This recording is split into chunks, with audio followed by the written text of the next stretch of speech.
আসসালামু আলাইকুম। আমি কিছু নির্ভরযোগ্য সূত্রে পাওয়া খবর দিয়ে আপনাদের জন্য একটা ব্রেকিং নিউজ দিচ্ছি। শিরোনাম যেমন দেখছেন, যেকোনো সময় হতে পারে সামরিক অভ্যুত্থান। এটা কোনো সেনসেশনালিজম না, গুজব তো নয়ই, বরং একটা আশঙ্কা ও সম্ভাবনা। এ ব্যাপারে আমি একটা ছোট্ট লিখিত বক্তব্য আপনাদের সামনে দেব। আপনাদের মূলত আমি চাইছি আপনারা সাবধানতা অবলম্বন করবেন এবং যেকোনো পরিস্থিতি মোকাবেলার জন্য আপনারা সক্রিয় ভূমিকা পালন করবেন। এই জুলাই আগস্ট বিপ্লবে আমাদের ছাত্র জনতা, সাধারণ লোকজন, শিক্ষাবিদ, কিছু বুদ্ধিজীবী, খেটে খাওয়া মানুষ, শ্রমিক, কৃষক, রিক্সাওয়ালা সব্বাই যে ভূমিকা পালন করেছেন সেটারই পুনরাবৃত্তি ঘটবে বলে আমার দৃঢ় বিশ্বাস। এটা দুর্ভাগ্যজনক হলেও সত্য যে ডক্টর ইউনূসের সততা, নিষ্ঠা ও যোগ্যতার কোনো কমতি না থাকলেও বলা যায় যে তিনি জানা বা অজানা কারণে শক্ত হাতে দেশের শাসন ব্যবস্থা নিজের হাতে তুলে নিতে পারছেন না, পারেননি। এ ব্যাপারে আমি বহুবার বলেছি, পুনরাবৃত্তি হয়ে যাবে যে তিনি, তার হাতে নেপোলিয়নের তরবারি, তিনি কেন কঠোর হস্তে দেশে একটা জরুরি অবস্থা চালু করে প্রেসিডেন্সিয়াল ফর্ম কায়েম করে দেশে আওয়ামী লীগকে নিষিদ্ধ ঘোষণা করে একটা শাসন ব্যবস্থা শুরু করছেন না কেন, চালু করছেন না কেন? সংবিধান বলে কোনো জিনিস নেই। সংবিধান অলরেডি ভায়োলেটেড। যে সংবিধান, সেটা কোনো কার্যকর সংবিধান না। সে সংবিধান দিয়ে বাংলাদেশের মতো একটা দেশকে সুশাসন দেয়া যায় না, নিরাপত্তা দেয়া যায় না। তাই আমি বারবার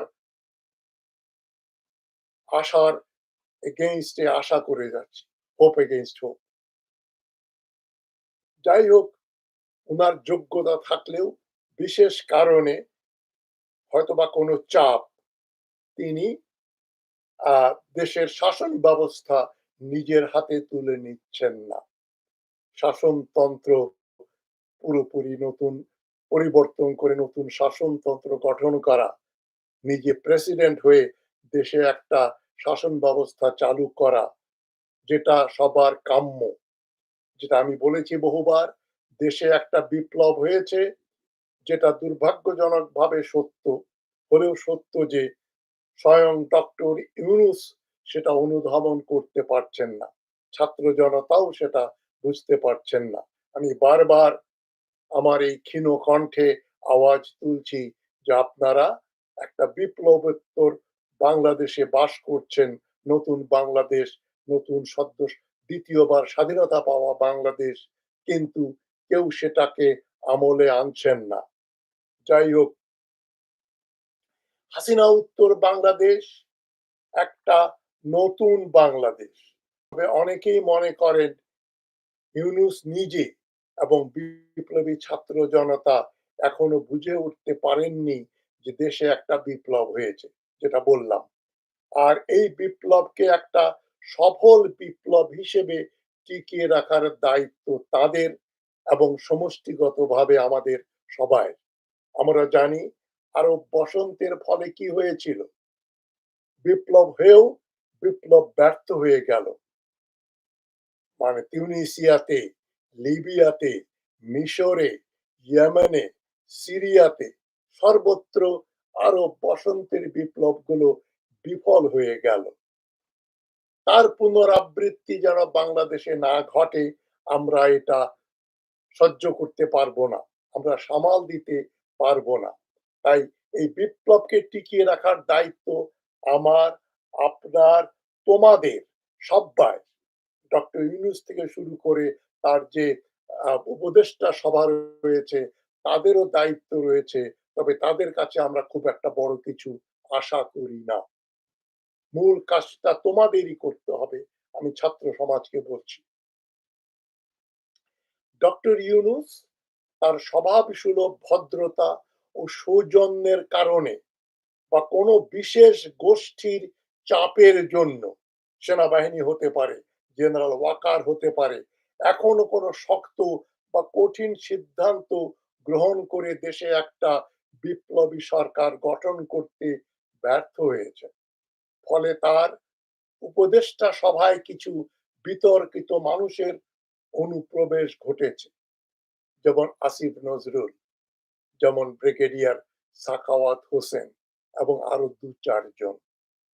ওদিকে আওয়ামী ঘরানার লোকজন, যাদের অনেকেই সামরিক বাহিনীতে, পুলিশে ও ব্যুরোক্রেসিতে বহাল তবিয়তে বড় বড় পজিশন নিয়ে অবস্থান করছে, তারা কিন্তু কেউই ক্ষমতা হারায়নি। সেনাবাহিনী থেকে একমাত্র সবে ধন নীলমণি মেজর জেনারেল জিয়াউল আহসানকে অপসারিত করা হয়েছে। পুলিশ এবং সেনাবাহিনীর, বিশেষ করে সেনাবাহিনীতে হাসিনা এবং ভারতের পদলেহী জেনারেলরা কিন্তু এখন একেবারে সুপ্রতিষ্ঠিত হয়ে বসে আছে, ঘাপটি মেরে বসে আছে।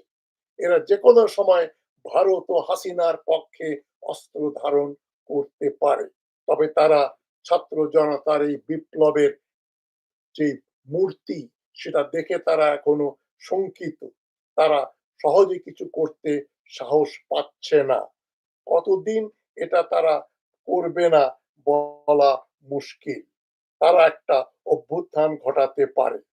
অপরপক্ষে ভারত ও আওয়ামী বিরোধী ক্যাম্পও নিশ্চুপ বসে নেই। সামরিক বাহিনীতে তাদের এক বিরাট সংখ্যা বিরাজমান। গোপন তথ্যে যেটা জানা যাচ্ছে যে দেশের সেনানিবাসগুলোতে একটা ঝড়ের পূর্বের অস্থিরতা বা থমথমে ভাব বিরাজমান। ক্যান্টনমেন্ট গুলো থেকে আমি সেই ধরনের একটা সিগন্যাল পাচ্ছি। যে কোনো সময় ভারত ও হাসিনা পন্থী জেনারেলেরা প্রেসিডেন্ট চুপ্পুর আদেশে একটা ইউনূস বিরোধী বিদ্রোহ করতে পারে, বা ভারত ও হাসিনা বিরোধী জুনিয়র সেনা কর্মকর্তারা আরেকটা অভ্যুত্থান ঘটাতে পারে। এ ধরনের সিগন্যালও আসছে। এর ফলাফল ভালো বা খারাপ দুটোই হতে পারে। ভারত বা হাসিনা পন্থীরা ইউনূস সরকারের বিরুদ্ধে তথা ছাত্র জনতার বিরুদ্ধে বিদ্রোহ করলে বিরাট ভুল করবে, এটা বলার অপেক্ষা রাখে না। জনগণ তাদের কচুকাটা করবে, এতেও কোনো সন্দেহ নেই। জুনিয়র অফিসার ও সাধারণ সৈনিকদের অভ্যুত্থান এদেশ থেকে ভারতপন্থীদের চিরতরে অপসারণ করবে, এটাও আমার বিশ্বাস। আওয়ামী লীগ ইতিহাসের অংশ হয়ে যাবে।